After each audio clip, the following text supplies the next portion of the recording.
I'm sure you have all heard over the past year that the coast off of SLO is going to be the home of the first ever offshore wind farm on the West Coast. It's a big effing deal, in case you don't know that. It will also be one of the largest floating wind projects in the world. The technology for what's to come is being developed now, here in the United States, across the Pacific, and in Europe. It holds the promise of providing massive amounts of renewable energy and the potential for thousands of jobs on the Central Coast and across the state of California.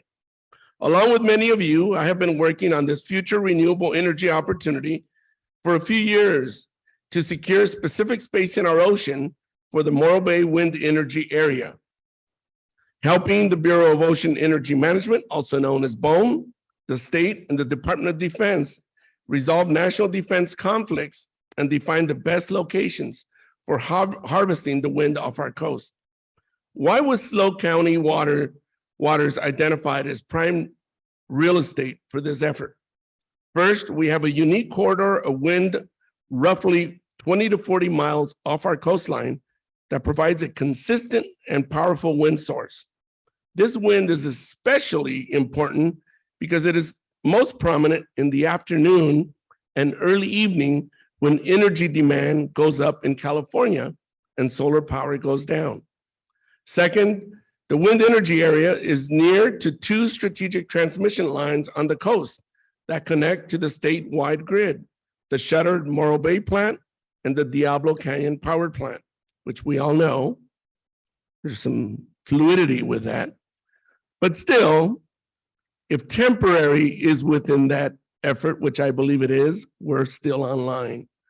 Currently, 24 offshore wind developers have expressed interest in bidding for federal leases made available on the 376 square mile Morro Bay wind energy area and the 206 square mile Humboldt wind energy area as well.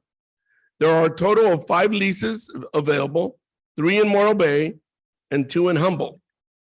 Each lease is roughly 120 square miles, big enough to provide 1 gigawatt of energy each.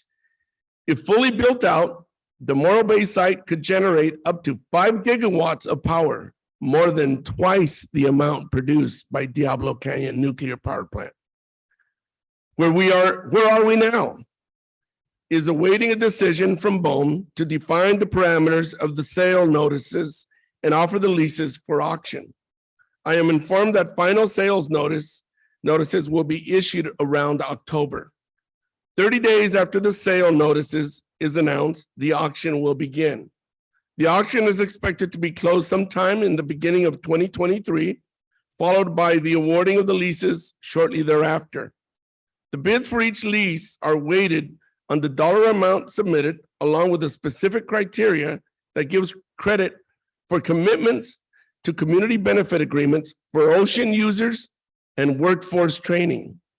We hope that BOEM heeds the comments submitted by stakeholders from both wind energy areas to increase the amount of credit for community benefits and expand those community benefits beyond just ocean users. The workforce training credit will be crucial as well, because in order to build blades, towers, turbines, and floating platforms, the Central Coast in California will have to stand up a whole new industry. Ports and harbors will be needed to build and transport the wind turbines and floating platforms. A supply chain of products and materials will be needed to feed into the manufacturing of the components like electric cables, transformers, and support stands for the blades.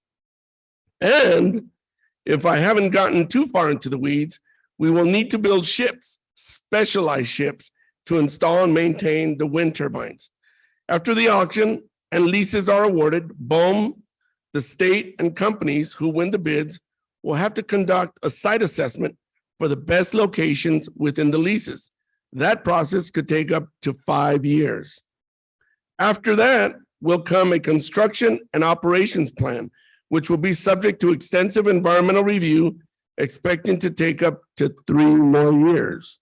5 and 3, just giving you a timeline, a realistic timeline. The current estimate is that offshore wind will begin installing, not install, platforms in 2030.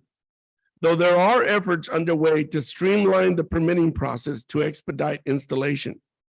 If you want to learn more about the offshore wind in California and off the Central Coast, I recommend you go to the BOEM website.